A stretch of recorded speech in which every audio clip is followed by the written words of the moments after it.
धर्म आचरण समाज जागरण संस्कृति समन्वय आयाम रतनगढ़। जिला प्रमुख Suresh Devda YouTube channel Natraj studio Ratangarh. झलकियां देखी 8000877281। जय जय वाणी माधव भगवान लेटे हनुमान जी महाराज। नाग वासुकी भगवान की जय। गंगा यमुना सरस्वती की जय। राधे राधे। जय जय सीताराम जी महाराज। गौ माता की जय। धर्म की जय अधर्म का नाश हो, प्राणियों में सद्भावना हो। चैनल को लाइक सब्सक्राइब शेयर कमेंट घंटी बजाकर पूरा वीडियो अवश्य देखें, औरों को भी भेजें, अक्षय पुण्य लाभ लें।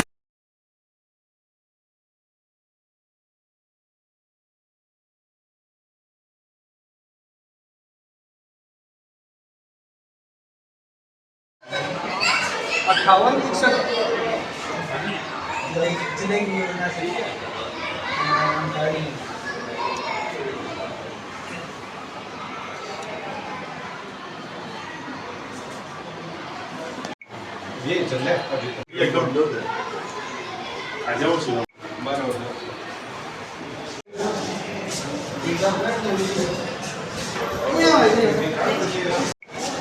में पधारे सभी माननीय अतिथिगणों का हार्दिक स्वागत अभिनंदन। अब मैं मंचस्थ अतिथियों से आग्रह करता हूं दीप मंत्र कर आज के कार्यक्रम का शुभारंभ करें। ओम के समक्ष दीप प्रज्वलन कर आज के कार्यक्रम का शुभारंभ करें।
आज बड़ा सुअवसर आया है। हम विद्यालय का वार्षिक उत्सव मनाने जा रहे हैं। मंच पर उपस्थित सभी अतिथि हम सभी से सुपरिचित हों, उसके लिए मैं आमंत्रित करता हूं हमारे विद्यालय प्रधानाचार्य श्रीमान शरद कुमार जी शर्मा। आप आए और मंचस्थ अतिथियों का सुपरिचय हम सभी से करवाएं। श्रीमान शरद कुमार जी शर्मा।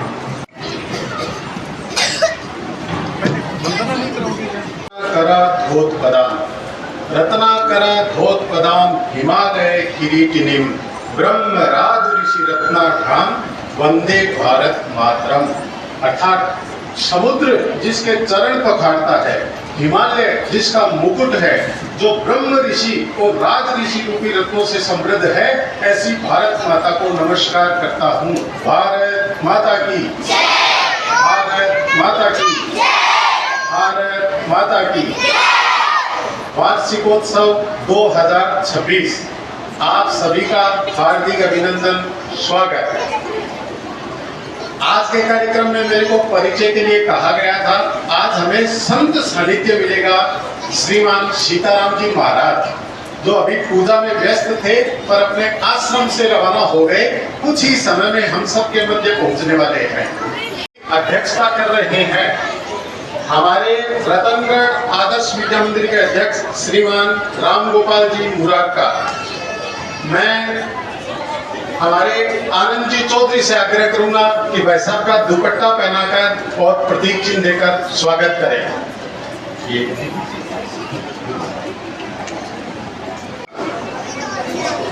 जो स्वागताध्यक्ष हैं अध्यक्ष जी का, ये तुरंत पूछो बेटा, वैसे चलेगा जी का स्वागत करेंगे। हम करतल ध्वनि से स्वागत करेंगे। एक बार जोरदार तालियां।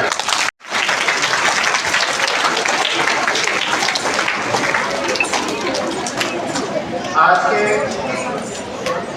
कार्यक्रम के मुख्य अतिथि श्रीमान संदीप जी व्यास, CBEO। आप लोग शिक्षा अधिकारी हैं, हम सबके मध्य हैं। विद्यालय के प्रभारी नंद किशोर जी से आग्रह करूंगा, संजय जी से आग्रह करूंगा, संजय जी चारण से आग्रह करूंगा भाई साहब को दुपट्टा और प्रतीक चिन्ह देकर स्वागत करेंगे। संजय जी चारण शिविर अत्यंत व्यस्त है। अभी हम सबको पता है जनगणना है, प्रकाश कार्यक्रम में जरूर पहुंचूंगा। आपका हार्दिक अभिनंदन, स्वागत। श्रीमान मुकेश जी भाई साहब, आप हमारे विभाग प्रचारक हैं, हम सबका मार्गदर्शन करते हैं। रामोकार जी शर्मा, विद्यालय के व्यवस्थापक, दानुका परिषद के आग्रह करूंगा कि भाई साहब का दुपट्टा पहनाकर प्रतीक चिन्ह देकर स्वागत करें। आप हमारे विभाग प्रचारक हैं राष्ट्रीय स्वयंसेवक संघ के, आपका अभिनंदन, स्वागत। जोरदार करतल ध्वनि से स्वागत करें।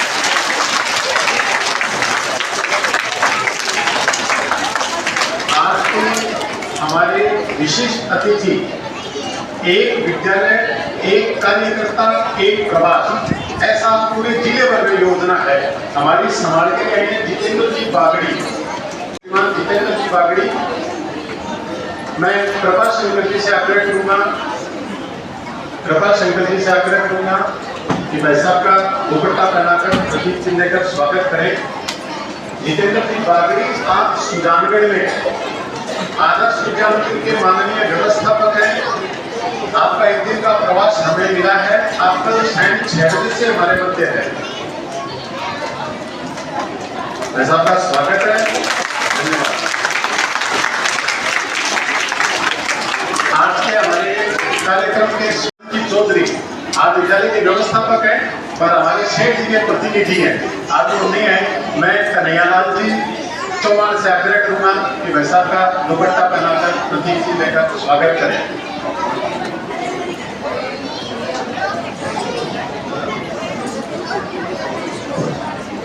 मैं कन्हैयालाल जी चौहान से आग्रह करूंगा कि भाई साहब का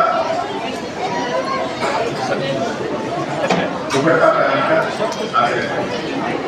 हम सभी कर्तव्य ध्वनि से स्वागत करेंगे।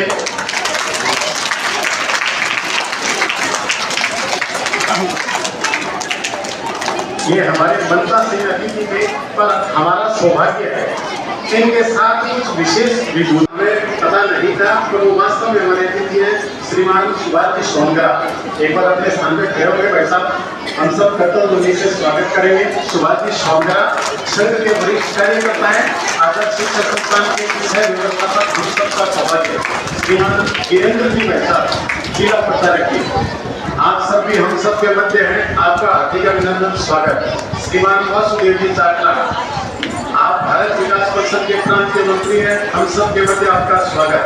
श्रीमान रामोकार जी शर्मा, आप अपने दानुका विद्यालय के माननीय व्यवस्थापक हैं, आज भी हमारे कार्यक्रम में हैं, आप स्वागत। बाकी सभी बंधु जो अपना अमूल्य समय निकाल के पधारे हैं, मैं आप सभी का हार्दिक अभिनंदन करता हूँ और स्वागत करता हूँ। हम सभी शिक्षा क्षेत्र में आपके सहयोग से काम करते रहे और बढ़ते रहे और यही कामना करते रहे कि विश्व में गूंजे हमारी भारती, विश्व में गूंजे हमारी भारती, जन जन पुकारे आरती, धन्य देश महान, धन्य हिंदुस्तान, भारत माता की। धन्यवाद। अतिथि देवो भव। अतिथि परिचय और सत्कार के बाद विद्या की देवी सरस्वती माता की वंदना के लिए मैं आमंत्रित करता हूँ विद्या मंदिर की बहनों को कि सरस्वती वंदना के लिए मंच पे आए।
ऐसे बनी रहे। जोरदार तालियों के साथ एक बार पुनः बहनों का उत्साह बढ़ाएं। आमंत्रित करता हूँ कक्षा नवमी की बहनों को स्वागत गीत हेतु, जिसके बोल हैं केसरिया बालम। कक्षा नवमी की बहनें।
प्रस्तुति के पश्चात मैं आज के कार्यक्रम के मुख्य अतिथि श्रीमान संदीप जी व्यास CBEO साहब से आग्रह करता हूँ कि मंच पर आएं और अपना उद्बोधन प्रदान करें। श्रीमान संदीप जी व्यास।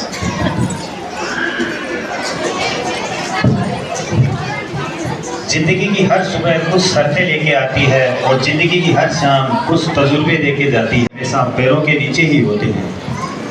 माध्यमिक आदर्श विद्यालय के इस वार्षिकोत्सव समारोह के मंच पर विराजमान श्रीमान रामगोपाल जी मुरारका, श्रीमान संत सानिध्य सीताराम जी महाराज जी, आपको प्रणाम करता हूँ। आनंद लाल जी चौधरी, जितेंद्र जी बागड़ी, दर्शक दीर्घा में बैठे मेरे गुरु जी रामगोपाल जी, वासुदेव जी, सभी सम्मानित अतिथियों और प्यारे बच्चों,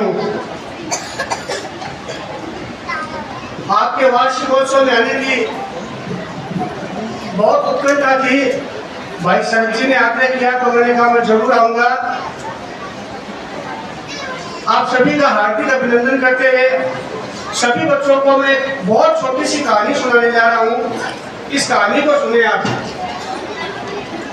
एक बार एक गांव में एक वृद्ध दंपति रहते थे और वृद्ध दंपति भगवान के परम भक्त थे। हर समय अपनी दिनचर्या के बाद में भगवत नाम का संकीर्तन ही किया करते थे। एक बार संयोग से उस गांव में बारिश हुई और बारिश बहुत तेज हुई। थोड़ी बाढ़ की स्थितियां बनी तो जिला प्रशासन ने एक मुनादी फिराई कि भाई आपके गांव के जो नीचे क्षेत्र है वो डूबने के कगार पर है, आप ऊंचे क्षेत्रों में चले जाओ। बारिश फिर भी नहीं रुकी, बारिश का पानी बढ़ता रहा और लोग प्रशासन के द्वारा लगाए गए ट्रैक्टर, जीप, इन साधनों से गांव छोड़ के जाने लगे। लेकिन वो वृद्ध दंपति अपनी पूजा पाठ में ही व्यस्त रहे। बारिश का पानी इतना बढ़ा कि छत पर आ गया, छत तक आ गया, सारा गांव लगभग खाली हो गया। लेकिन वो वृद्ध दंपति अपने उसी घर में छत पे आकर के फिर भगवान का नाम लेने लगे। प्रशासन ने उनको बचाने के लिए एक हेलीकॉप्टर भेजा। हेलीकॉप्टर से एक व्यक्ति ने उतर के कहा कि आप आ जाइए, ये गांव अब डूबने वाला है, आपको हम बचा करके नजदीकी गांव में ले चलेंगे। लेकिन उन वृद्ध दंपति ने चलने से मना कर दिया। पानी बढ़ता रहा, इतना बढ़ा कि अंततः वो वृद्ध दंपति पानी में डूब गए। डूबने से उनकी मृत्यु हो गई।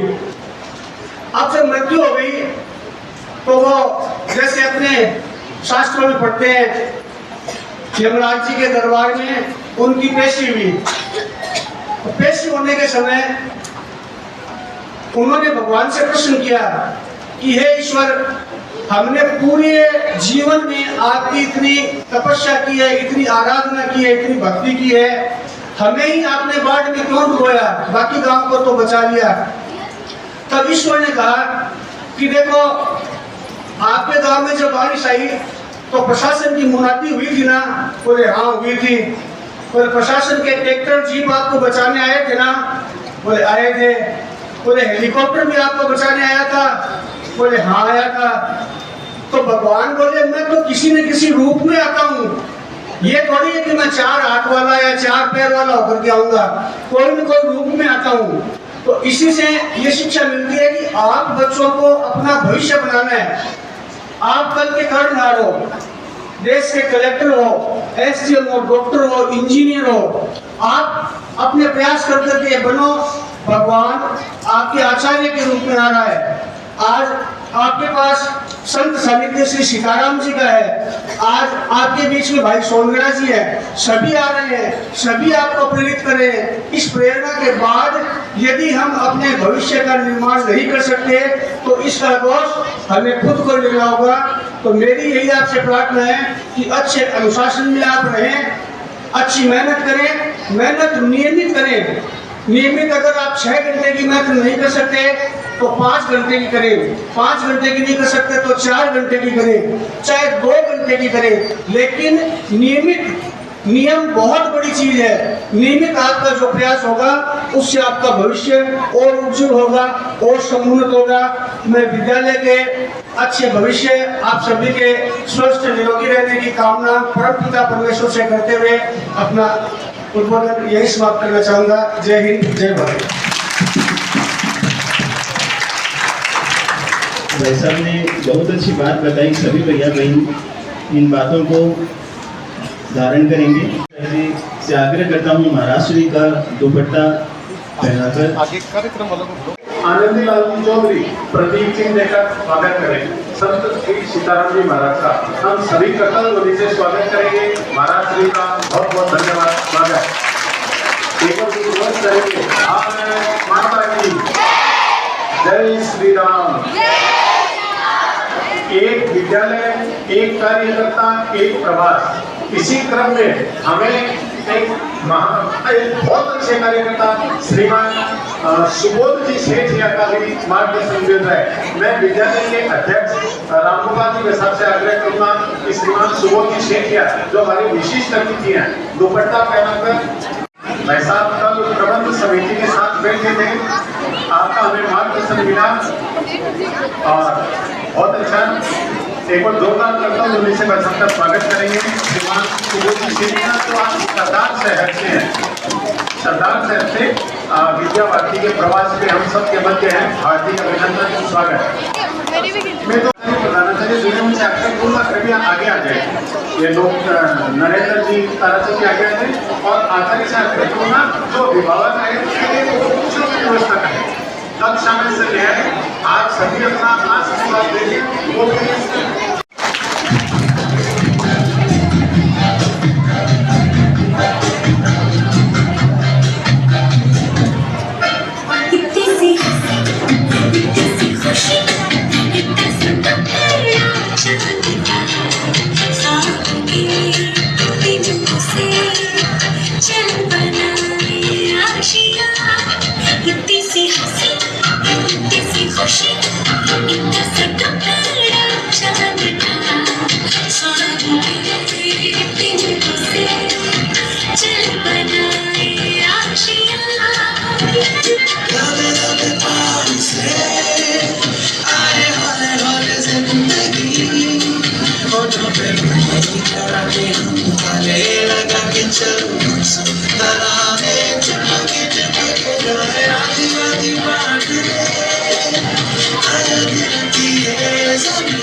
थोड़ा सा तेरा संग थोड़ा मेरा भी होगा अपना एक आशिया।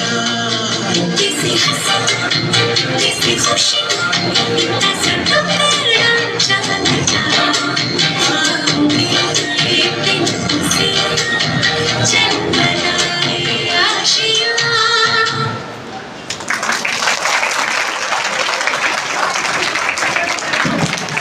बहुत ही सुंदर।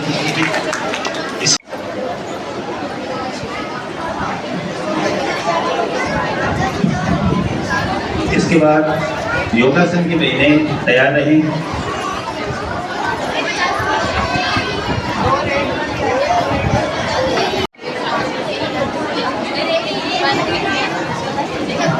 मनुष्य के पास सबसे बड़ी पूंजी अच्छे विचार, अच्छे संस्कार है, क्योंकि धन और बल किसी को भी गलत राह पर ले जा सकते हैं, किंतु अच्छे विचार, अच्छे संस्कार सदैव अच्छे कार्यों के लिए प्रेरित करते हैं।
एक बार पुनः इन बहनों के लिए जोरदार तालियां।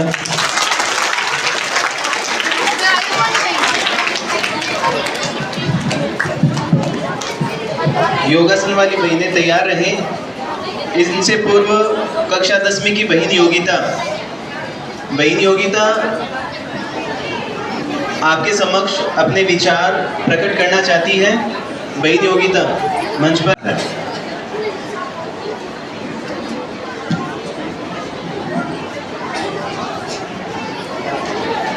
Principal, teachers, esteemed guests, and my dear friends. Today, as we gather to celebrate our school's annual function, I feel truly honored to address this wonderful audience. This event is not just a celebration of talent, but a reflection of the hard work, dedication, and unity that define our school.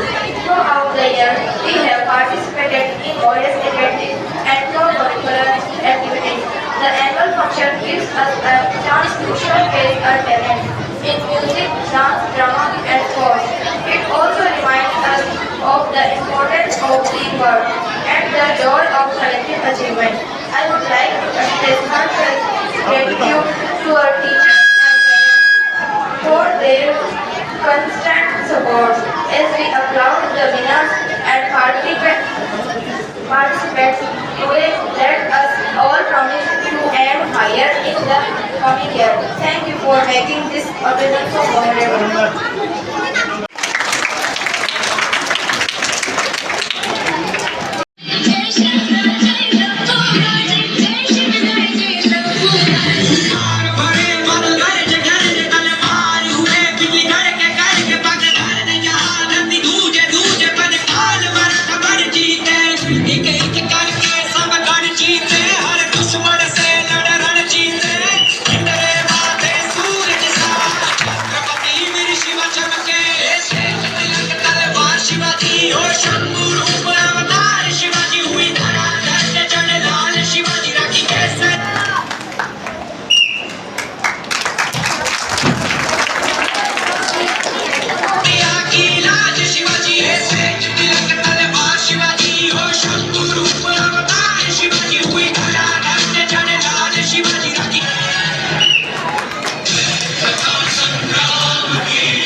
और सभी भैया बहन भाई साहब की बात ध्यान से सुने। बोलिए भारत माता की।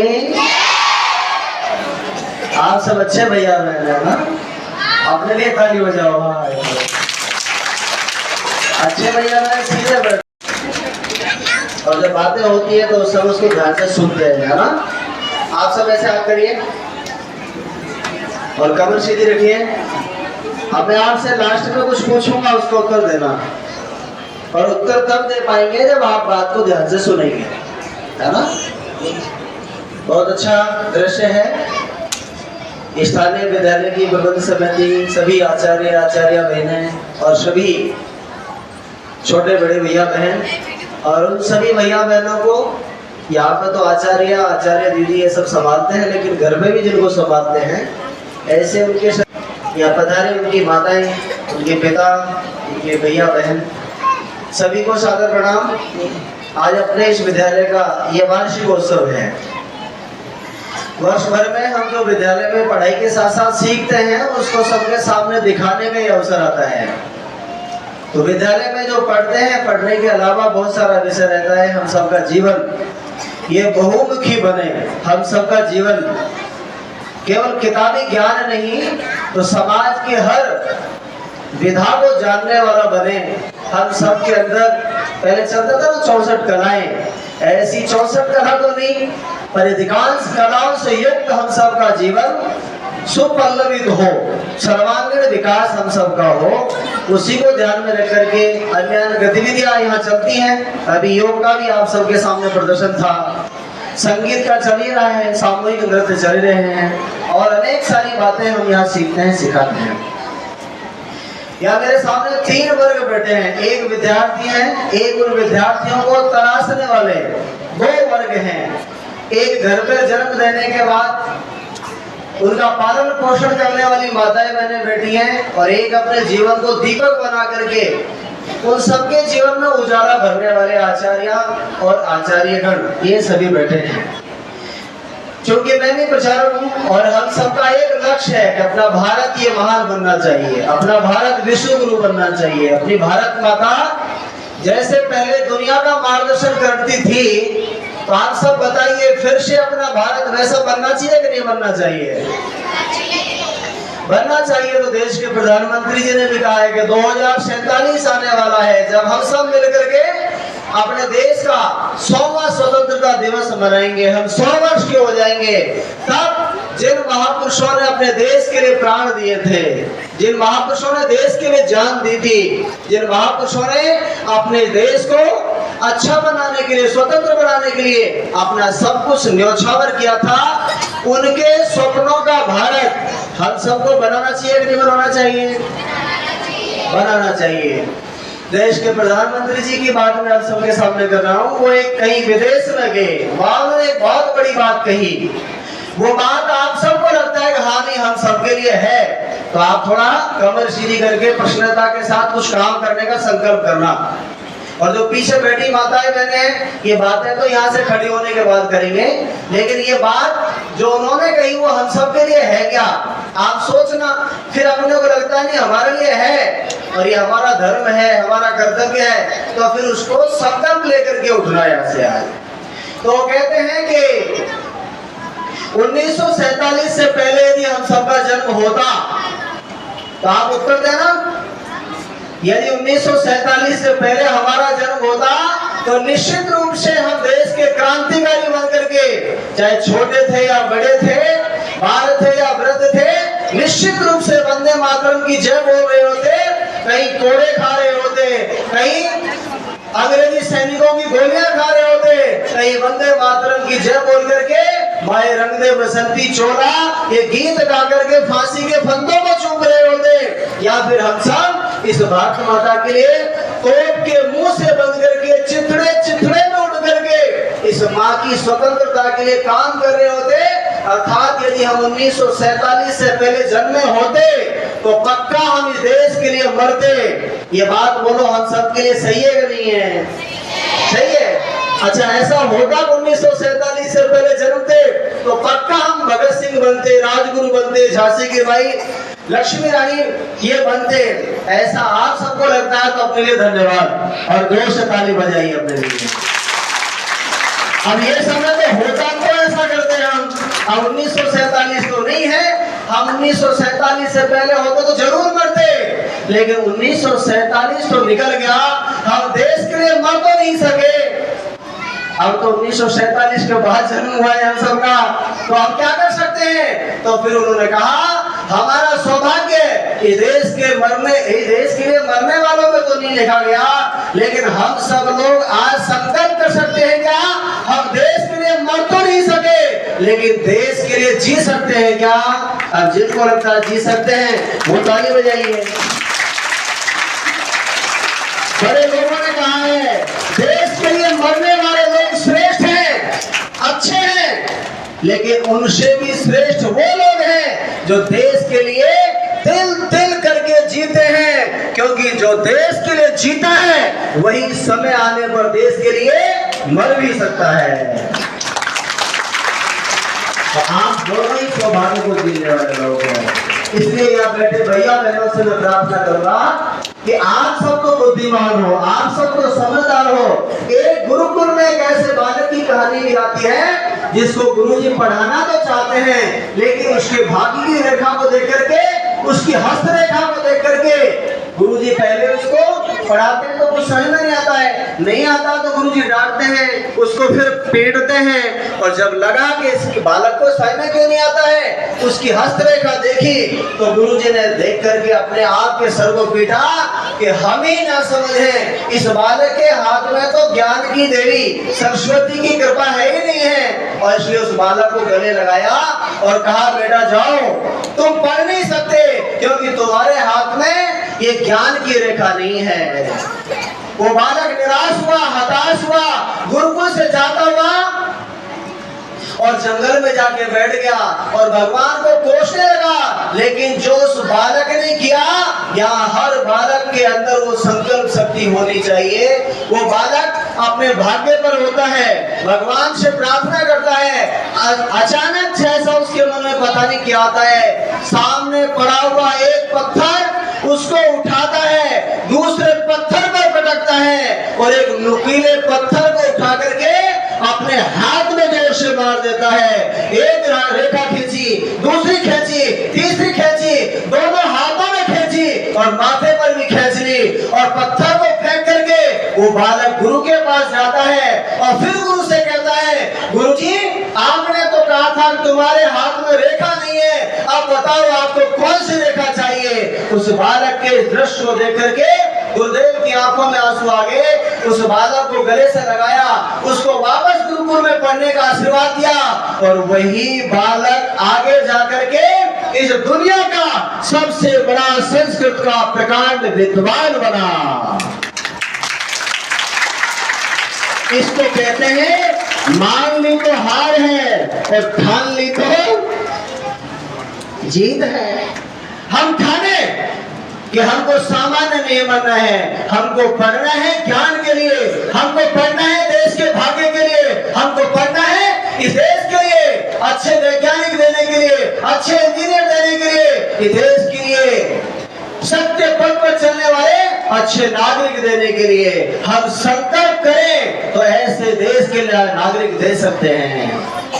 दूसरी यहाँ पर माताएं बहनें बैठी हैं, ये सब माताएं बहनें अपने बच्चों को जन्म देने के बाद और फिर विद्यालय में भेजने के बाद निश्चिंत हो जाती हैं। कुछ माताएं बहनें इससे अलग के कर्तव्य करती हैं, मैं उसके लिए धन्यवाद देता हूँ। लेकिन एक छोटी सी कहानी बताता हूँ आपको। एक राजा ने एक चोर को सजा दी।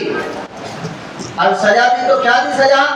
वो सजा देते हैं कि इसको मृत्यु दंड सुना दीजिए क्योंकि ये देश राज्य का सबसे बड़ा चोर है। अब माताओं ध्यान से आप सुनना और आप छोटे बच्चों ध्यान से समझना है इसको।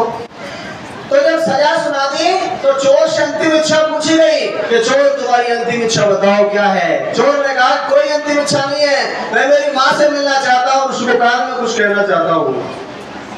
लाखों की भीड़ थी, फांसी में चढ़ने के लिए ये चोर तैयार था। उसकी माँ को बुलाया गया। माँ सामने आती है, बेटे की आंखों में आंसू आ जाते हैं, माँ की आंखों में आंसू आ जाते हैं। वो माँ को इशारा करता है कि माँ तुमको मैं कुछ कान में कहना चाहता हूँ। माँ भरी हुई आंखों से लड़खड़ाते कदमों से आगे बढ़ती है, लेकिन जैसे ही पास में कान लेके जाती है, बालक कान में कुछ कहता नहीं है। तो क्या करता है? क्या करता है? क्या करता है? ये सबको पता है। कान को खा जाता है। राजा को गुस्सा आया कि इसको मृत्युदंड नहीं, महामृत्युदंड दो। ये दुष्ट ने जाते जाते भी बड़ा अपमानजनक और मानवता को शर्मसार करने वाला काम किया है। लेकिन उसने पूछा पहले कि तुमने पाप कर्म क्यों किया है? अब माता बहनों, आप क्यों खड़े हो रहे हो मेरे को नहीं पता। आपका भी कोई कान काटे का बाद में फिर हमसे मत कहना कि बच्चा ऐसा क्यों बन गया। उस बालक ने जो कहा, वो बालक कहता है, राजा ने पूछा कैसा क्यों किया, अपनी माँ का कान क्यों काट लिया? अरे माँ से आशीर्वाद लेके चला जाता। वो बालक रोता हुआ कहता है कि आज मुझे फांसी के फंदे पर पहुंचाने का दोष ये मेरा नहीं, ये मेरी माँ का है। क्योंकि जिस दिन पहले दिन मैंने विद्यालय से पेंसिल चोरी की थी, तब मेरी माँ ने मेरे गाल पे तमाचा नहीं लगाया था, मेरी माँ ने मेरी पीठ थपथपाई थी, वाह बेटा। फिर मैं पेंसिल चोर से पेन चोर हो गया, पेन चोर से स्लेट चोर हो गया, स्लेट चोर से पुस्तक चोर हो गया, और आज पुस्तक चोरी करते करते इस राज्य का सबसे बड़ा चोर हो गया। अब आप बताओ कि मुझे चोरी करने की प्रेरणा किसने दी? ये छोटी मोटी गलतियां होती हैं। हम सब माताओं के लिए कहा है, माता पुत्र का, संतान का प्रथम गुरु होती है। यदि माताएं, आज समाज में दृश्य कैसा है?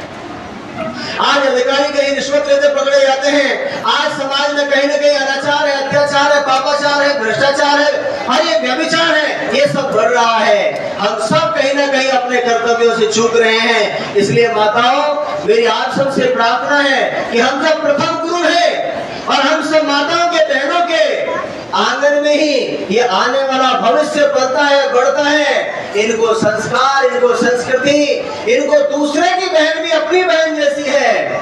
हम कहते थे ना, मातृवत प्रदारेषु, पराई स्त्रियां माँ बहन बेटी के समान होती है। ये संस्कार कौन देगा?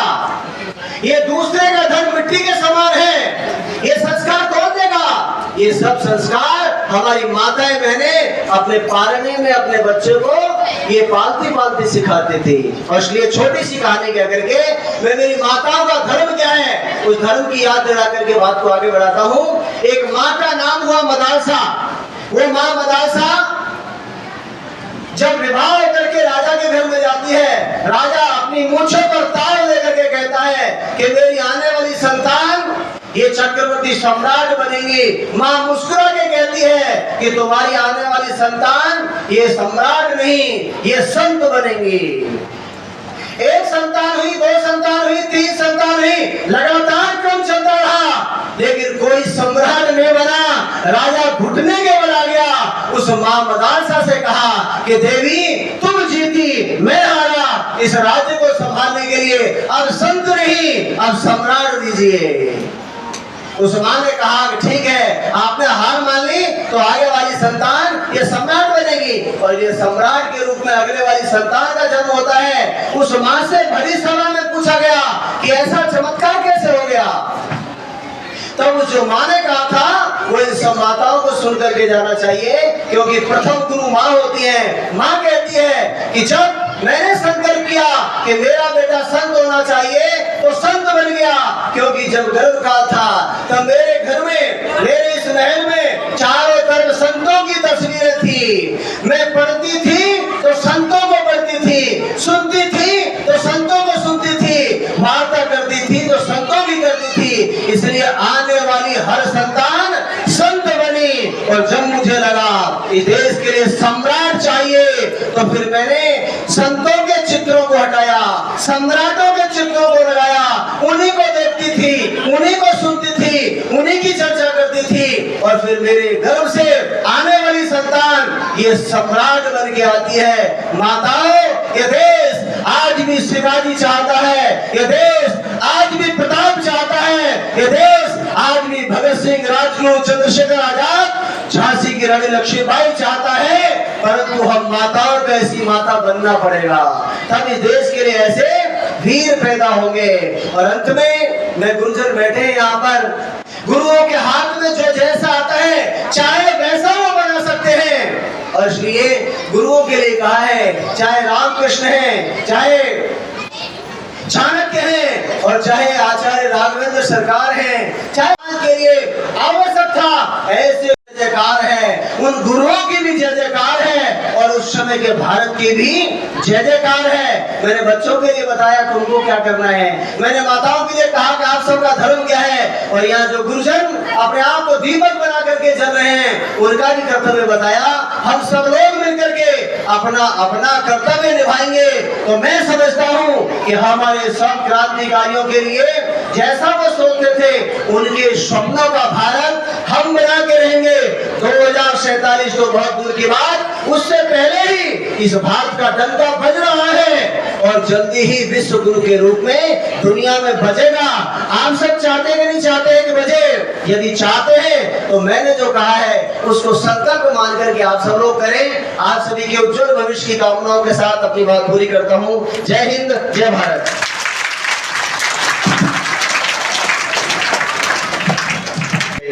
माटी के मोल।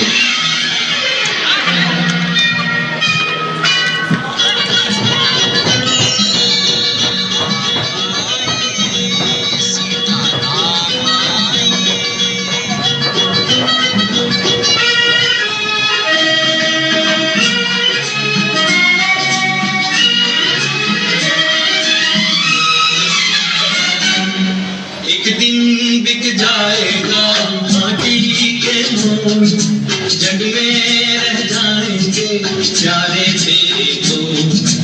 एक दिन बिक जाएगा माटी के मोल, जग में रह जाएंगे प्यारे तेरे को। तुझे के होठों को देकर अपने की कोई निशानी छोड़ फिर दुनिया से go। एक दिन बिक जाएगा माटी के मोल, जग में रह जाएंगे प्यारे तेरे को। ला ला ला ला ला ला ला ला ला ला ला। बिक जाएगा माटी के मोल, जग में रह जाएंगे प्यारे तेरे को। एक दिन बिक जाएगा माटी के मोल, जग में रह जाएंगे प्यारे तेरे को। आज के इस कार्यक्रम में अभिभावक सम्मान कार्यक्रम भी रखा गया है। साथ में मैं क्रमशः आमंत्रित करता हूं, मंचस्थ अतिथियों से आग्रह करता हूं सभी मंच पर आ जाएं।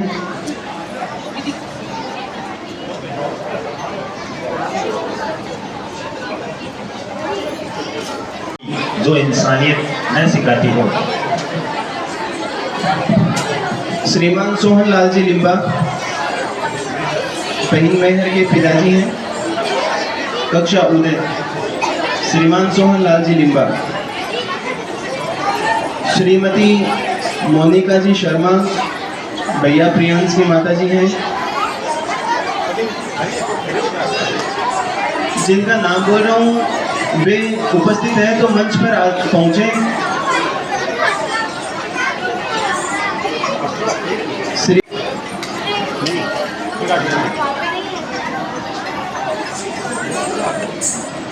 श्री सवाई सिंह हैं जी, श्री धर्मचंद जी, तुरंत मंच पर आते रहें। श्रीमती केसर जी प्रजापत,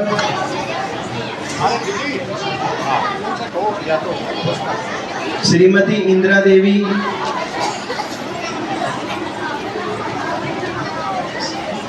तोवेंद्र के पिताजी उपस्थित हैं। नरेंद्र जी मंच पर पहुंचे। श्री बेगाराम जी,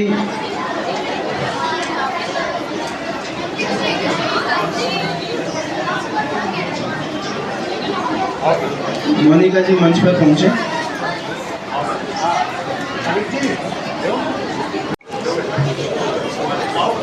बहन मेहर की माता जी उपस्थित है, आप आ जाइए मंच पर।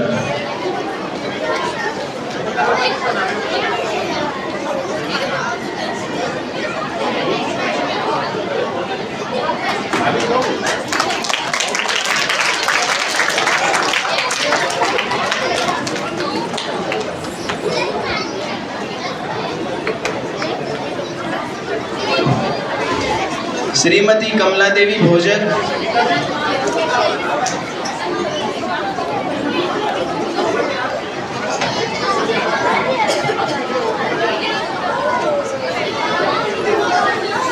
श्री हेमंत जी सोनी, बहन निशु सोनी के पिताजी हैं।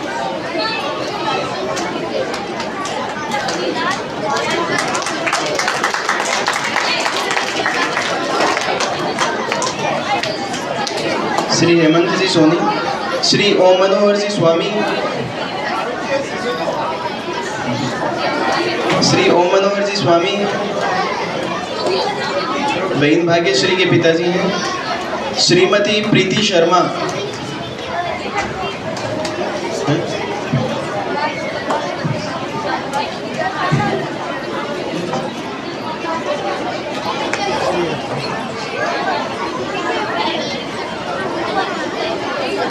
श्रीमती प्रीति शर्मा, श्री आत्माराम जी भैया वीरेंद्र के घर से हैं। श्री देवाराम जी,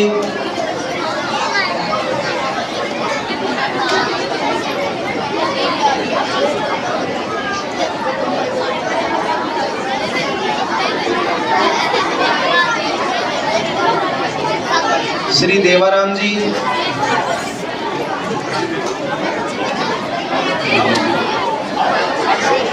श्री दिनेश कुमार जी भैया नवरत्न,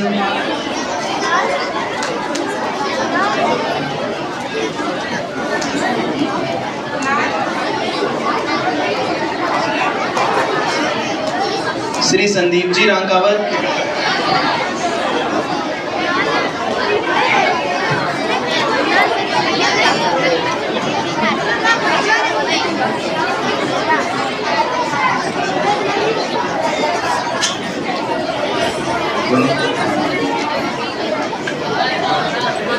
श्री ओम प्रकाश जी भैया दीपक के है। इन्होंने किसी न किसी रूप में हमारे बालक के निर्माण में हमें सहयोग दिया है। उसको तैयार करके विद्यालय भेजना, उसकी संभाल करना, विद्यालय से संपर्क करना, आपका सम्मान करते हुए हम अपने आप को गौरवान्वित महसूस कर रहे हैं। एक और जोरदार ताली बजा दीजिए सभी के लिए। किसी भैया के दादाजी सम्मानित हो रहे हैं, किसी के पिताजी सम्मानित हो रहे हैं, किसी के माताजी, क्योंकि बालक के निर्माण में आप सभी का महत्वपूर्ण योगदान मिलता है। आप सभी का बहुत बहुत आभार। जिनका भी नाम बोला गया कृपया मंच पे आ जाए। श्री दौलत राम जी दाइमा, श्री गुमान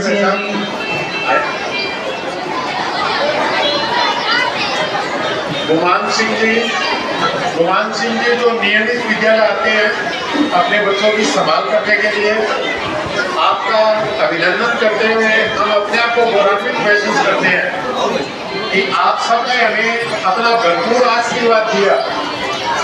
आज के वार्षिकोत्सव में छोटे भैयाओं की प्रस्तुति, आपका जो आशीर्वाद है, ये हमारा उत्साह वर्धन कर रहा है। इस विपरीत मौसम में भी आप अपना अमूल्य समय निकाल के पधारे, ये हमारे लिए बहुत बड़ी बात है। हमारे भैयाओं का छोटा सा प्रयास है, चलते हुए विद्यालय में थोड़ा सा समय निकाल कर हमने कार्यक्रम किया। आपने इतना आशीर्वाद दिया, सभी का बहुत बहुत आभार, बहुत बहुत धन्यवाद। एक और जोरदार ताली बजा दीजिए जिनका सम्मान हो रहा है।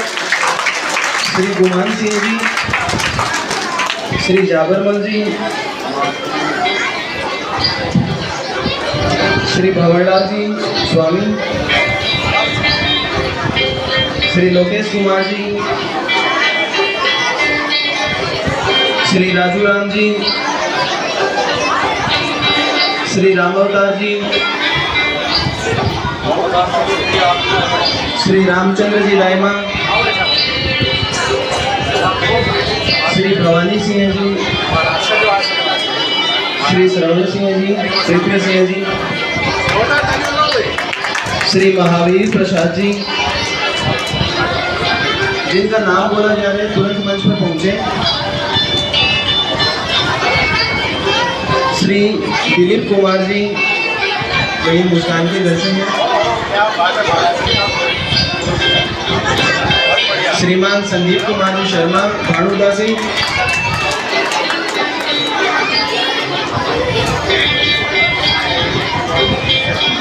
कक्षा 10वीं के भैया निखिल की माता जी उपस्थित हैं, आपसे आग्रह करता हूं मंच पर पहुंचे। कक्षा 10वीं के भैया निखिल की माता जी। श्रीमान मोहित कुमार जी, भैया सूरज लोकेंद्र के घर से हैं। मोहित कुमार जी भानुदा।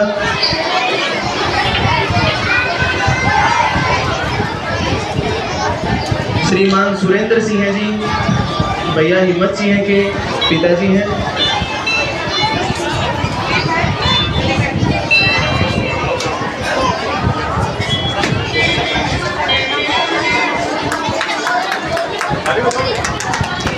तालियां बजाते रहिए।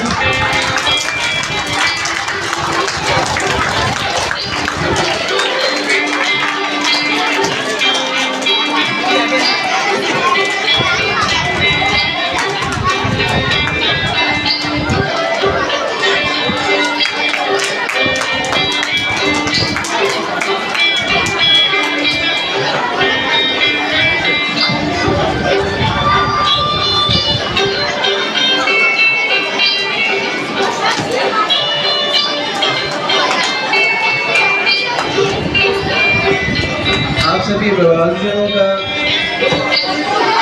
अन्य क्षेत्रों में भी खूब योगदान रहता है।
एक बार जोरदार तालियों से सभी का स्वागत करें।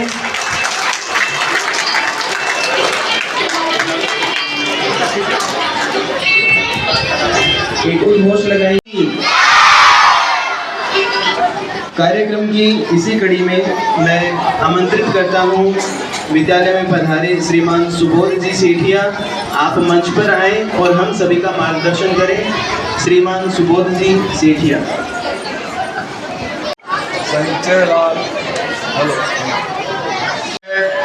माध्यमिक विद्या आदर्श विद्या मंदिर रतनगढ़ के वार्षिकोत्सव में आज मुझे आने का अवसर मिला। मैं यहाँ की समिति ने जिन्होंने मुझे आमंत्रित किया उनको उसके लिए हार्दिक धन्यवाद देता हूँ।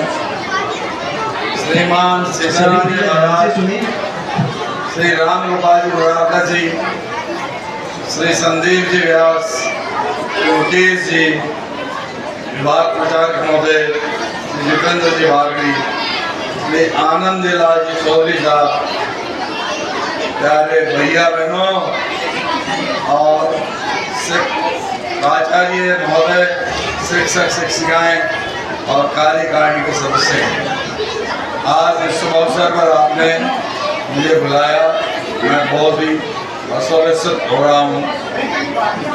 ऐसे आयोजन का सत्र प्रारंभ में ही होना ये बताता है कि संस्था में जागरूकता कितनी। अभी तो एडमिशन के कार्य चल रहे हैं और सत्र शुरू होते होते वार्षिकोत्सव करना, इसका मतलब ये जुझारूपन है और बहुत व्यवस्थित व्यवस्थाएं चल रही है। मैं बहुत इस बात से प्रसन्नता महसूस करता हूँ। प्यारे बालकों, बात मुझे आपसे करनी है। बच्चों, मैं आपसे बात करना चाहता हूँ और आपके बाद में पीछे बैठे अभिभावकों से बात करना चाहता हूँ। ये रतनगढ़ का सौभाग्य है कि रतनगढ़ में आदर्श विद्या मंदिर की 5 संस्थाएं चल रही है, जिसमें संजय लाल बैठ यहाँ मैं अभी खड़ा हूँ, इसके साथ कुल 5 संस्थाएं चल रही है। ये हमारे देश के लिए बड़े सौभाग्य की बात है। पूरे देश में 32,000 आदर्श शिक्षण संस्थान की शाखाएं। आप कहेंगे इसमें क्या बड़ी बात है, लाखों स्कूल और भी है, बहुत विशिष्टता है। अन्य स्कूलों से अपने ये विद्यालय बहुत अलग है, उत्कृष्टतम है, उत्कृष्टता की पराकाष्ठा कह सकते हैं। यहाँ अध्ययन होता है, अध्यापन होता है, वो सभी जगह होता है, पर उसके उपरांत यहाँ सबसे बड़ी बात यह है कि बच्चों को संस्कार दिए जाते हैं, संस्कृति बताई जाती है, राष्ट्रीयता समझाई जाती है। परिणाम ये निकलता है कि बच्चों, देखो बच्चों, आज की बात कर रहा हूँ, भारत माता की, भारत माता की। अब मेरे को 2 मिनट आराम से सुनोगे, मैंने जयकारे लगवाए ना, ध्यान से सुनो।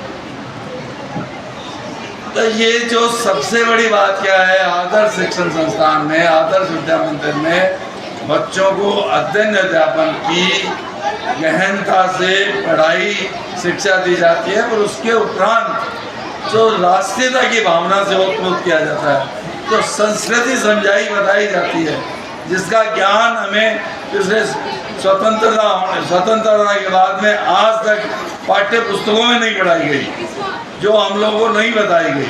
सरकार के द्वारा जो गलतियां की गई, उन गलतियों को कौन सुधार रहा है? ये आदर्श शिक्षण संस्थान। ये हमारे लिए बड़ी गौरव की बात है कि आप गार्जियन पीछे बैठे हैं, आपके लिए गौरव की बात है कि आपके नन्हे मुन्ने बालक बालिकाएं इस ऐसी संस्था में पढ़ रहे हैं जो आगे जाकर आपका नाम रोशन करेंगे, देश का नाम रोशन करेंगे, क्योंकि इनको वो सब चीज़ें मिल रही है जो एक बालक को मिलनी चाहिए।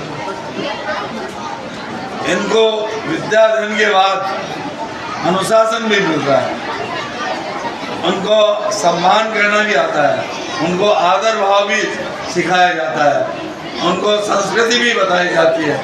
ये सब चीज़ें अन्यत्र आपको देखने को नहीं मिलेगी।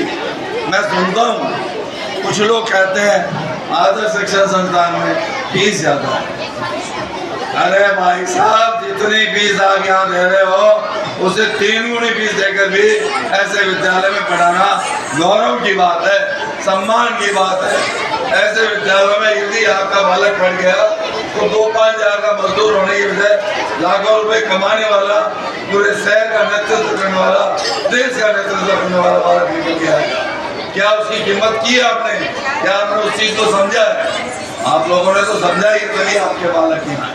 और मैं आपके माध्यम से मैं उन लोगों को भी बताना चाहता हूँ जो पैसों को अपने बच्चों के भविष्य से तोड़ते हैं। आपके बच्चे अगर ऐसी शिक्षण संस्थान में पढ़ेंगे, निश्चित रूप से वो उन्नति के शिखर पर चढ़ेंगे। कोई MLA बनेगा, कोई MP बनेगा, कोई कलेक्टर बनेगा, कोई जिलाधीश बनेगा, कोई SP बनेगा, कोई IAS बनेगा, और कोई वैज्ञानिक बनेगा, कोई डॉक्टर बनेगा। ये सब चीज़ें उसको बनेगा, कुछ भी नहीं बनेगा तो एक अच्छा बिजनेसमैन बनेगा, अच्छा व्यापारी बनेगा, अनुशासित व्यापारी बनेगा, बेईमान नहीं होगा, गलत काम नहीं करेगा। तो क्या ये सबसे बड़ी विशेषता आपको इसी विद्यालय में मिल सकती है। और विषय में बोलने वाले बहुत थे तो मैंने इस विषय को चुना और मैं दावे के साथ कहता हूँ, आप नोट कर लीजिए आप कि आपके बालक निश्चित रूप से अन्य बालकों से अलग दिखाई देंगे।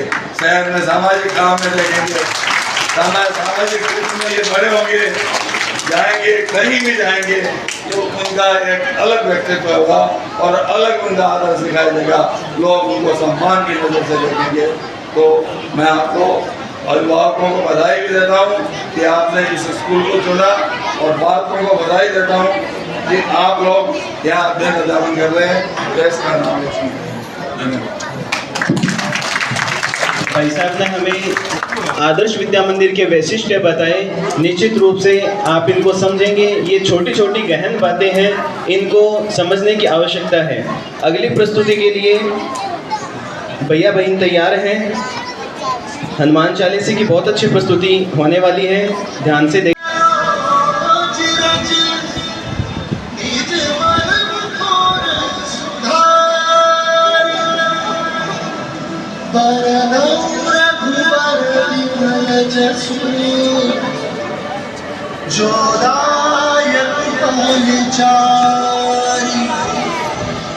बुद्धिहीन तनु जानिके सुमिरो पवन कुमार।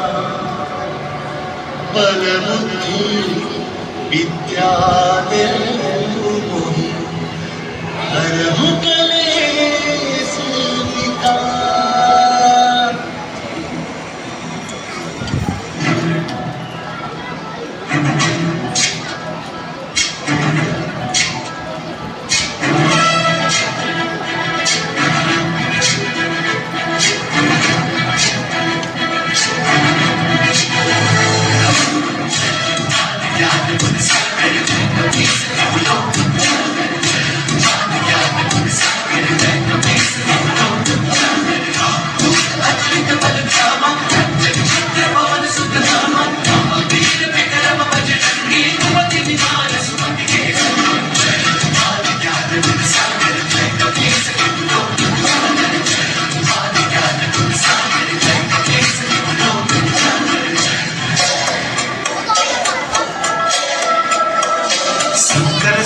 केसरी नंदन तेज प्रताप महाजगवंदन। शंकर सुमन केसरी नंदन तेज प्रताप महाजगवंदन। विद्यावान गुणी अति चातुर राम काज करिबे को आतुर। विद्यावान गुणी अति चातुर राम काज करिबे को आतुर। प्रभु चरित सुनबे को रसिया,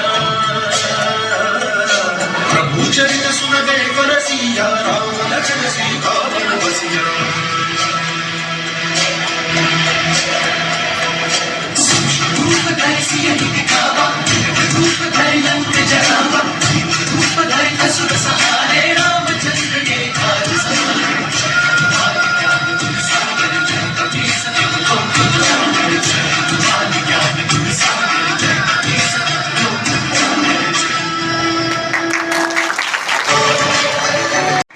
बहुत ही सुंदर प्रस्तुति। इन नन्हे मुनि भैयाओं के लिए एक बार जोरदार तालियां।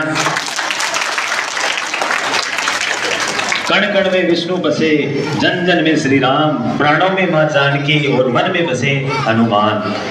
अब मैं अंग्रेजी विचार प्रकटीकरण के लिए कक्षा सप्तमी की बहन अंतिमा दाइमा को आमंत्रित करता हूँ।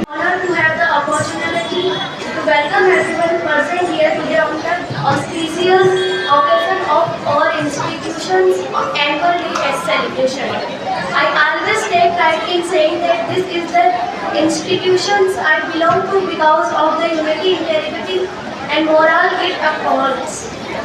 I am honored to address all esteemed chief guests present here to make this day even more special. It is doubtful that anyone here is not aware of their contributions to their field of work. We can only ask you to impart a few words of wisdom to us students and motivate us even more. I thank all principal, vice principal, teachers, staff, students and family members for being present here today. Without all of your contributions and dedication, this institute would not have achieved the greatness that we are here to celebrate today. Thank you. अगली प्रस्तुति के लिए तैयार हैं भैया बहन मंच पर।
परीक्षा आयोजित की गई थी जिसमें विद्या मंदिर के भैया बहनों ने स्थान प्राप्त किया था। अब मैं आमंत्रित करता हूँ बहन प्रीतिका पुत्री श्री महावीर प्रसाद जी। एक आयाम चलता है गो विज्ञान अनुसंधान एवं सामान्य ज्ञान परीक्षा प्रति वर्ष जयपुर प्रांत द्वारा आयोजित की जाती है, जो कि जिला स्तर पर और प्रांत स्तर पर होती है। इस बार भी गो विज्ञान परीक्षा जिला स्तर पर आयोजित हुई थी। यह केवल अपने आदर्श विद्या मंदिर में ही नहीं अपितु रतनगढ़ में और जिले में उपस्थित जितने भी विद्यालय हैं सभी विद्यालयों में आयोजित करवाई जाती है राष्ट्रीय स्वयंसेवक संघ के द्वारा। इस बार जो 2025 की परीक्षा आयोजित हुई उसमें अपने जिले के 6 भैया बहन जो अपने विद्यालय की हैं प्रथम, द्वितीय और तृतीय स्थान पर, किशोर वर्ग और बाल वर्ग। इसमें जो जिला स्तर पर प्रतियोगिता थी उसमें प्रथम स्थान प्राप्त करने वाले भैया बहनों को एक प्रमाण पत्र एवं 1100 रुपए नगद पुरस्कार, द्वितीय पुरस्कार 750 रुपए एवं तृतीय पुरस्कार 500 रुपए। इसका शुल्क होता है 50 रुपए। अपने विद्यालय के सभी भैया बहन इसमें हिस्सा लेते हैं, जिनमें से 6 भैया बहनों का चयन हुआ है बाल वर्ग में और किशोर वर्ग में। इसके पश्चात गो विज्ञान परीक्षा जयपुर प्रांत में आयोजित होती है। जो जिले में प्रथम, द्वितीय, तृतीय रहते हैं उनको जयपुर में प्रांत की परीक्षा में बुलाया जाता है। अपने विद्यालय की एक बहन कल प्रीतिका जयपुर की प्रांत परीक्षा में गई थी और उसका परिणाम अभी आया नहीं है। अभी जिले की परीक्षा का परिणाम घोषित होने जा रहा है और बहनों को और उसके माता पिता जो भी उपस्थित हैं वे भी मंच पर आएंगे। उनको अभी अपने रतनगढ़ जिले के श्रीमान गिरेंद्र जी भाई साहब जिला प्रचारक एवं विभाग प्रचारक जी श्रीमान मुकेश जी भाई साहब एवं श्रीमान सीताराम जी महाराज, संत श्री सीताराम जी महाराज से भी आग्रह करता हूँ मंच पर आए और भैया बहनों को पुरस्कृत करें। 6 भैया बहन हैं। बहन रिया कंवर, जय शर्मा, साक्षी सोनी। परीक्षा का एक प्रतीक चिन्ह गौ माता का गोबर से बनी हुई प्रतिमा है, बहुत सुंदर प्रतिमा है। जोरदार तालियां बजाएं। बोलो गौ माता की। किशोर वर्ग में द्वितीय स्थान प्राप्त किया बहन संजना प्रजापत, मंच पर उपस्थित हो। बहन को 750 रुपये नगद पुरस्कार एवं प्रमाण पत्र मिला है। किशोर वर्ग में बहन मोनिका ने तृतीय स्थान प्राप्त किया है। नगद पुरस्कार है 500 रुपये एवं प्रमाण पत्र है।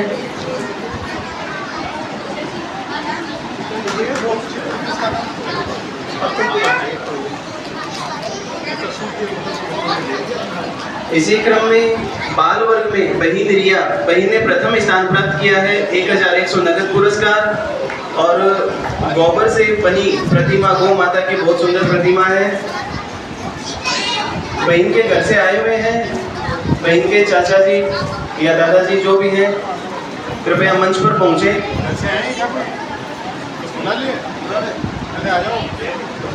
शायद गए।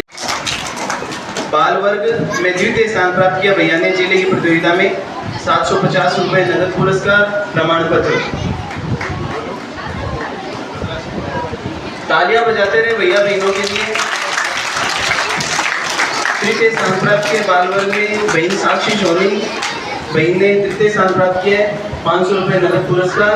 अभी जुलाई में पुनः इसकी परीक्षा होने वाली है, इसका रजिस्ट्रेशन होगा, परीक्षा आगे होगी। प्रति वर्ष इसमें खूब सारे भैया बहन भाग लेते हैं। प्रांत स्तर पर जो परीक्षा होती है उसका प्रथम पुरस्कार होता है, उसमें 15,000 रुपये की नगद पुरस्कार मिलता है। एक बड़ी प्रतिमा मिलती है गौ माता की। द्वितीय स्थान पर 8,000 और तृतीय स्थान पर 5,000 रुपये की नगद राशि प्रदान की जाती है।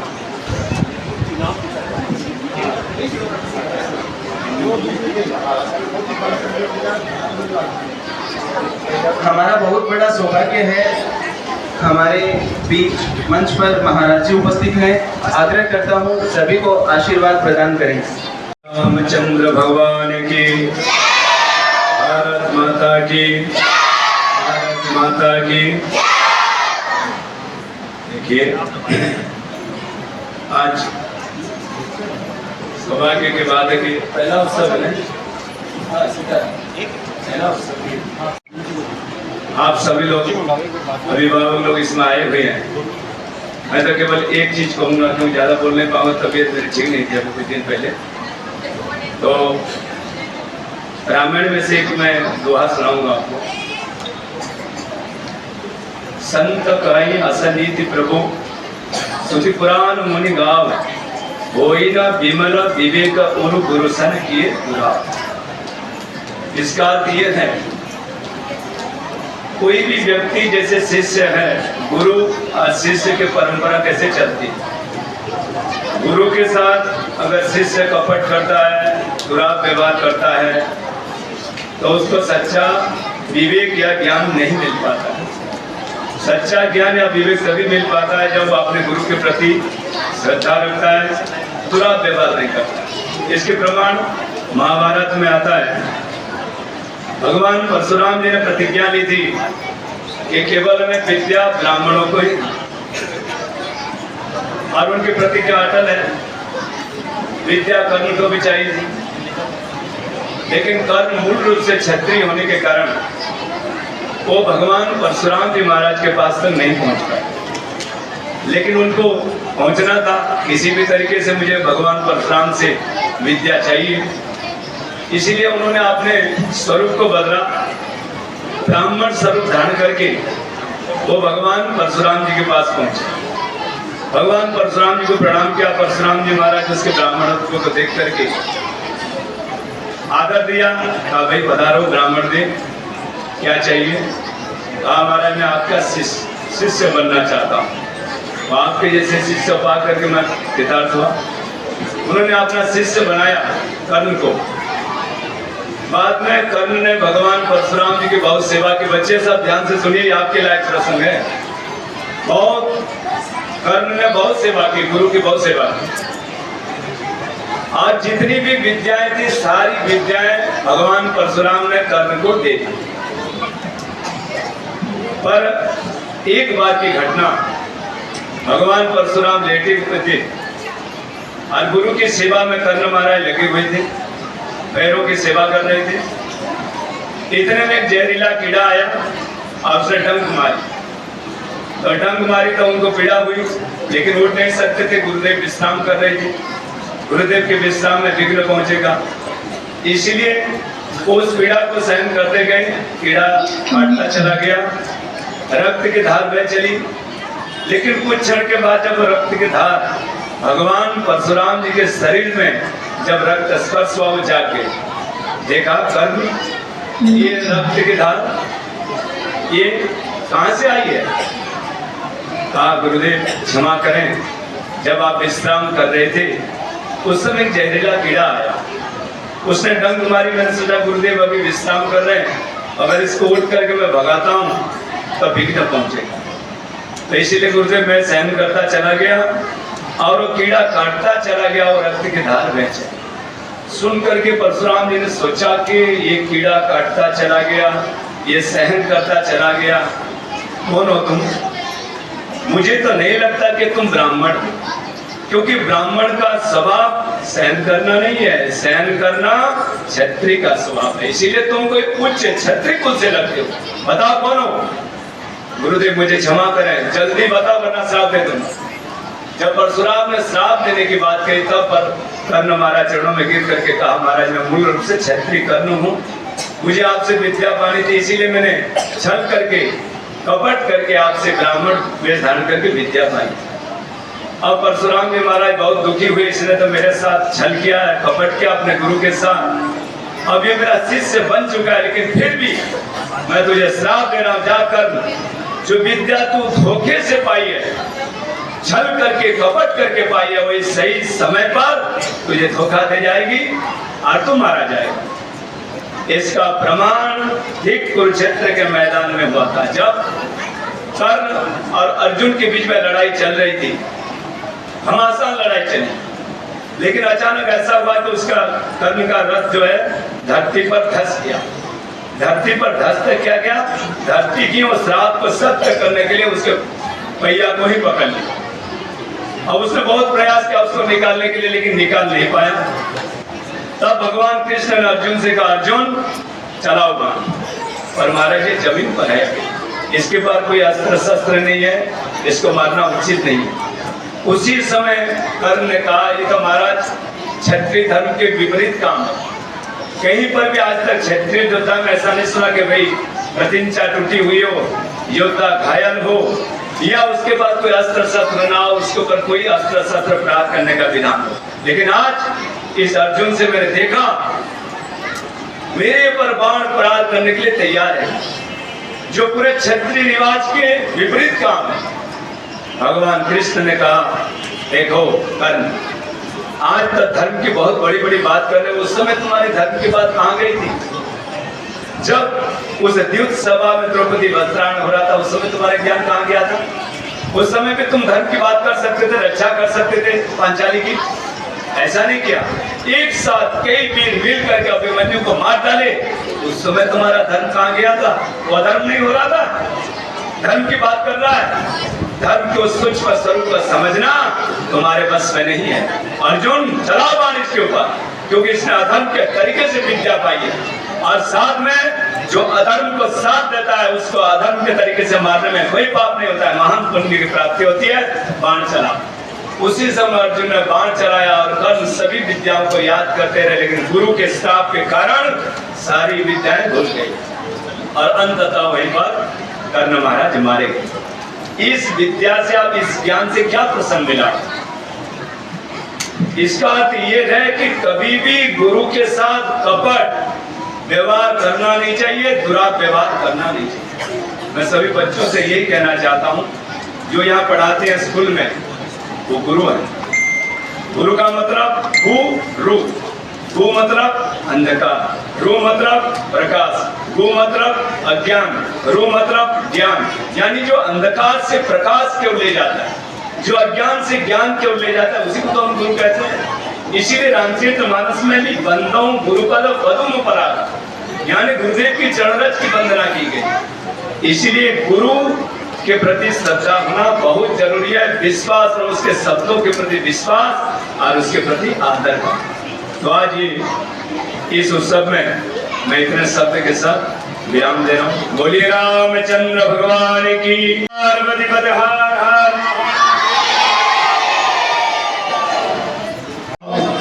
के सम्मान हेतु अपने विद्यालय के श्री अशोक जी शर्मा समाज से हैं। श्री अशोक जी शर्मा सीए, आप प्रतिवर्ष 5 बालकों का शुल्क विद्यालय में जमा करवाते हैं। प्रतिनिधि के रूप में श्रीमान वासुदेव जी चाकलान उपस्थित हैं। आपसे आग्रह करता हूं अशोक जी भाई साहब का सम्मान प्राप्त करें।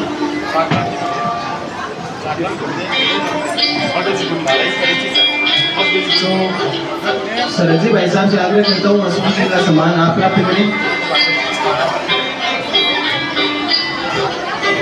श्रीमान जयप्रकाश जी तांबड़े, अध्यक्ष गौड़ ब्राह्मण सेवा समिति।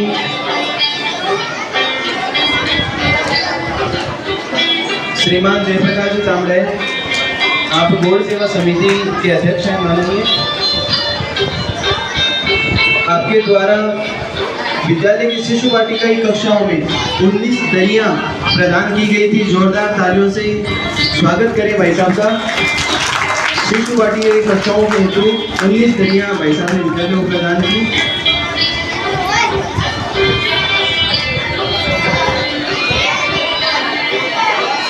अपने विद्यालय के अभिभावक धीरज जी दाइमा, आपने विद्यालय को 21 पंखे प्रदान किए थे। आप उपस्थित नहीं हैं, आपका सम्मान आगामी कार्यक्रम में किया जाएगा। श्रीमान परमेश्वर जी आत्रे, आप भारत विकास परिषद के अध्यक्ष हैं। श्रीमान लीलाधर जी प्रजापत, पत्रकार दैनिक भास्कर।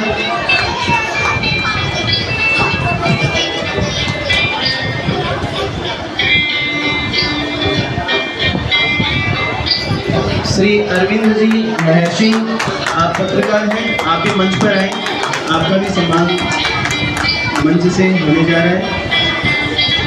अरविंद जी महर्षि,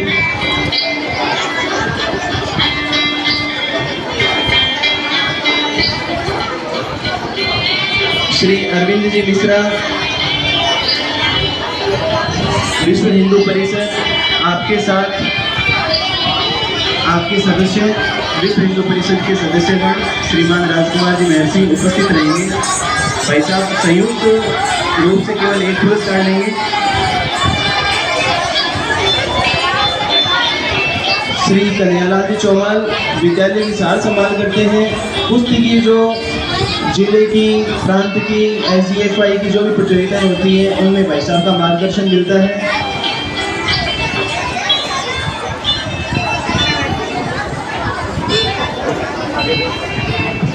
विश्व हिंदू परिषद के सभी सदस्य पदाधिकारी उपस्थित हैं, वे मंच पर आए।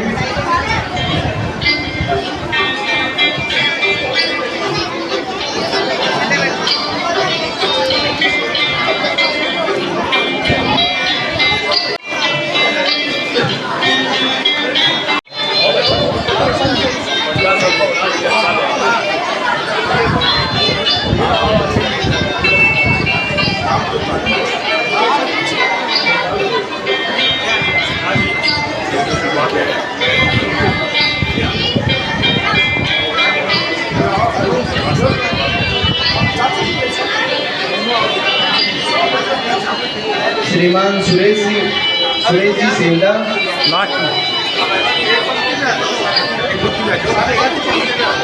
वीडियो बन गया कि तबलू में अच्छा भोपाल सी तबलू रेंजर और भोपाल ले वो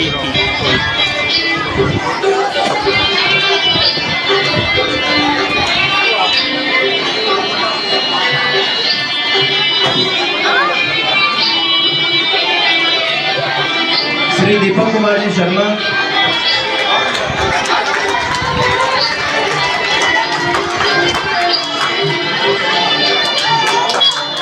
श्री दीपक कुमार जी शर्मा, आप विद्यालय की स्थापना से लगातार 18 वर्षों से विद्यालय में सेवा दे रहे हैं।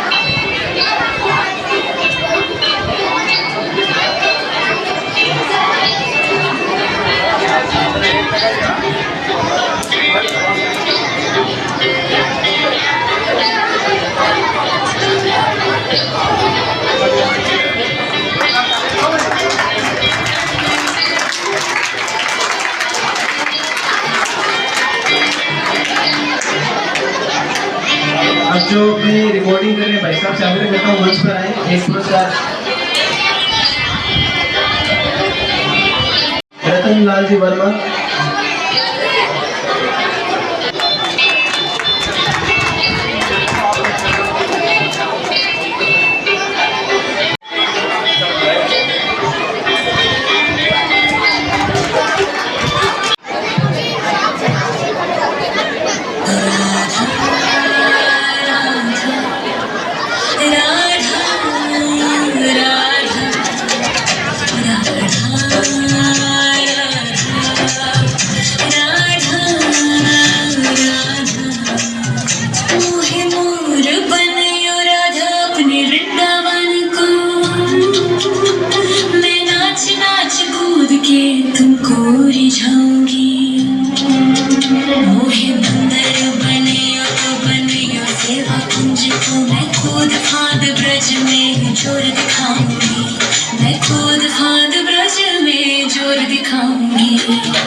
अध्यक्षीय उद्बोधन के लिए आमंत्रित करता हूँ श्री राम गोपाल जी मुरारकर। हार्दिक नमन महाराज जी श्री सीताराम जी और सम्मानित मन सभी आयुर्वेद अभिभावकगण और सभी शिक्षकगण और भैया बहन सभी का हार्दिक स्वागत। इस मंच में सबके बीच खड़े होकर मुझे गर्व की अनुभूति होती है। आदर्श विद्या मंदिर सिर्फ ईंट और पत्थर इमारत नहीं है, यह जगह है जहाँ बच्चों को विद्या के साथ साथ संस्कार, अनुशासन और देशभक्ति के भी होते हैं। शिक्षा का पहला उद्देश्य विनम्र बनना, जितना पढ़ो उतने सरल बनो, ज्ञान वही जो व्यवहार में दिखे। आज जो भी बने, डॉक्टर बने, इंजीनियर बने, शिक्षक बने या किसान, और अपने काम में इस समाज को, इस देश को खुश देना है, वही असली सफलता है। आदर्श विद्या मंदिर हर विद्यार्थी हमारे लिए गौरव है। जहाँ भी जाएं विद्यार्थी के आदर्शों को साथ ले जाएं। आप सबके भविष्य की उज्जवल कामना करता हूँ। जय हिंद, जय भारत, राम जी राम। अगली प्रस्तुति है कक्षा 10वीं की बहनों के द्वारा नमामि नमामि। रिकॉर्डिंग कंटिन्यू चाल दी बस फोटो भी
पार्वती बोली शंकर से, सुनिए भोलेनाथ जी।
करें वहीं पे मंच के पास ही वहीं पे। मैं हेतु आनंदी लाल चौधरी से आग्रह करता हूँ सभी भैया वहीं बैठे रहें, अपना कार्यक्रम समाप्ति की ओर है। आभार प्रकटीकरण के लिए आमंत्रित करता हूँ श्रीमान आनंदी लाल चौधरी। सावधान, कृपया सभी भैया बहन भाई साहब की बात को ध्यान से सुनेंगे। एक बार चुपचाप बैठिए। ये चरणों में प्रणाम करते हुए आज के आए हुए मुख्य अतिथि सम्मानित मंच परम पूज्य जी देव सम्मानित मंच विशिष्ट अतिथि और अन्य विद्यालय से आए हुए प्राचार्यगण और मेरे प्यारे अभिभावकगण वो अपनी मेहनत से बच्चों को यहाँ पर भेज रहे हैं और उनको खूब अच्छी तरह पढ़ाई करें और आगे भविष्य के लिए इस विद्यालय में भर्ती किया। और प्यारे बच्चों, नन्हे मुन्ने बहनों, नर बच्चों और आचार्यगण और दीदी, आप सबका बहुत बहुत सम्मान। आज इस विद्यालय में प्रथम वार्षिकोत्सव मनाया जा रहा है, जिसके लिए आप सबका आए हुए को स्वागत। इस विद्यालय की स्थापना करने के लिए एक छोटा सा मैं आपको उदाहरण बताता हूँ कि यहाँ के वैद्य परिवार के श्रीमान सुखचरण जी वैद्य जो रत्नगंज के हैं और सूरत में व्यवसाय है। अपने दुर्गा प्रसाद अनुवादक विद्या मंदिर में 26 जनवरी का कार्यक्रम था, उनको वहाँ पर मुख्य अतिथि के रूप में बुलाया गया था।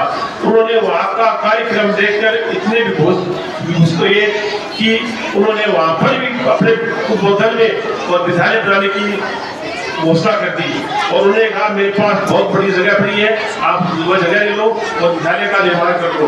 तब हमारे वहाँ पर सभी समिति सदस्य ने कहा ऐसा विद्यालय बनाने के लिए जमीन का हम क्या करेंगे, आप तो विद्यालय का भवन बनाकर साथ में दो तो विद्यालय बन सकता है। तो उन्होंने शुरुआत में ही घोषणा कर दी और विद्यालय का शुरुआत में नीचे 4 कमरे और एक हॉल बनाकर दे दिया और विद्यालय शुरू हुआ। 18 साल पहले उन्होंने विद्यालय के कार्यक्रम में ही और घोषणा कर दी। इस तरह सुखचरण जी के द्वारा निरंतर अपने एक मंजिल दूसरी मंजिल ये हॉल सब उन्होंने बनाकर विद्यालय को दी। अपने विद्यालय में उनका आभार करते और उनको आग्रह किया था अभी कार्यक्रम में आने का, लेकिन व्यस्त समय में वो आ नहीं सकते। मैं उनका आभार व्यक्त करता हूँ इस विद्यालय के कार्यक्रम में कि जो उन्होंने इतना बड़ा विद्यालय बनाकर हमारे को विद्या मंदिर को सौंपा, वो बहुत धन्यवाद के पात्र है। मैं उनका बहुत बहुत आभार व्यक्त करता हूँ। शिशु प्रदीप को विद्यालय में आगामी योजना है, विद्यालय में हर तरह की सुविधा मिलेगी। बच्चों को झूले, स्मार्ट बोर्ड, स्पोकन इंग्लिश, खेल कूद, समाज से सभी तरह का कार्यक्रम बच्चों के लिए यहाँ पर होगा। और ये विद्यालय विद्यापति विद्यालय में ये मतलब नहीं है कि हमारे को काफी ज्ञान मिल रहा है, बच्चों का सर्वांगीण विकास कैसे हो ये हमारी निरंतर सोच रहती है। और हमारे विद्यालय के जो आचार्य दीदीगण है वो बच्चों के लिए ये प्रोग्राम रखते थे कि किस तरह बच्चों का सर्वांगीण विकास हो और घर में बच्चों का जन्म हो। और हमारे विद्यालय को समय पर काफी सामाजिक सहयोग मिलता रहता है और समाज के सहयोग से विद्यालय का काम चलता है। और मैं विशेष आभार करता हूँ अशोक की शर्मा जो सीए है, वो हर साल अपने 5 बच्चों को उनकी भी फीस अपने पास से देते हैं। इस विद्यालय में उन बच्चों को जो फीस नहीं दे सकते हैं उन बच्चों को पढ़ाया जा रहा है, उन सबका मैं सम्मान करता हूँ। और मैं सभी के ये कहना चाहता हूँ कि जो अभिभावक इस विद्यालय में विद्या भारती में बच्चों को पढ़ा रहे हैं वो हमारे लिए बहुत गौरव की बात है। जिसने उनका सम्मान किया है वो एक साधारण सम्मान था, लेकिन इस विद्यालय पर विश्वास किया और भविष्य में चाहता हूँ कि यहाँ पर ज्यादा बच्चों को पढ़ावे और जो बच्चों की विकास की कार्य गंगा चल रही है वो निरंतर बढ़ती रहेगी। मैं सभी का आभार व्यक्त करता हूँ और जो हमारे सभी आए अतिथियों का बहुत बहुत सम्मान है जो हमारे छोटे से कहने पर विद्यालय में आए और 2 घंटे का 2.5 घंटे का पूर्ण समय दिया, उसके लिए बहुत बहुत आभार। धन्यवाद। जय भारत, जय हिंद। सभी पधारे, आप सभी का पुनः विद्यालय परिवार की ओर से हार्दिक स्वागत, अभिनंदन। आज जो अभिभावक सम्मान का कार्यक्रम रखा गया था यह प्रथम कड़ी है। सभी अभिभावकों का सम्मान निरंतर विद्यालय में होता रहेगा। आगामी जो भी कार्यक्रम होंगे उनमें आगामी कड़ियों में ये सम्मान के कार्यक्रम आयोजित किए जाएंगे। आपसे यही अनुरोध है अपने बालकों को पूर्ण गणवेश में एकदम से प्रिपेयर करके विद्यालय भेजते हैं। राष्ट्रगान होगा, सभी खड़े हो जाएंगे। सावधान, उत्तिष्ठ, आरम, दक्ष।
उपविषय।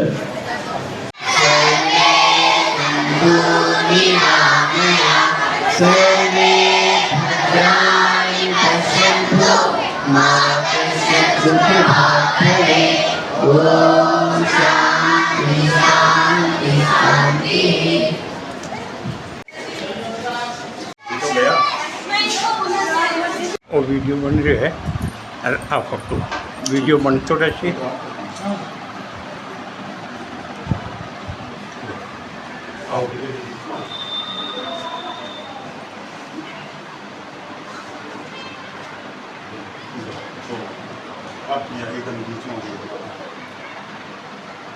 धर्म आचरण समाज जागरण संस्कृति समन्वय आयाम रतनगढ़। जिला प्रमुख Suresh Sevda YouTube channel Natraj studio Ratangarh. झलकियां देखी 8000877281। जय जय वाणी माधव भगवान लेटे हनुमान जी महाराज। नाग वासुकी भगवान की जय। गंगा यमुना सरस्वती की जय। राधे राधे जय जय सीताराम जी महाराज। गौ माता की जय। धर्म की जय अधर्म का नाश हो, प्राणियों में सद्भावना हो। चैनल को लाइक सब्सक्राइब शेयर कमेंट घंटी बजाकर पूरा वीडियो अवश्य देखें, औरों को भी भेजें, अक्षय पुण्य लाभ लें।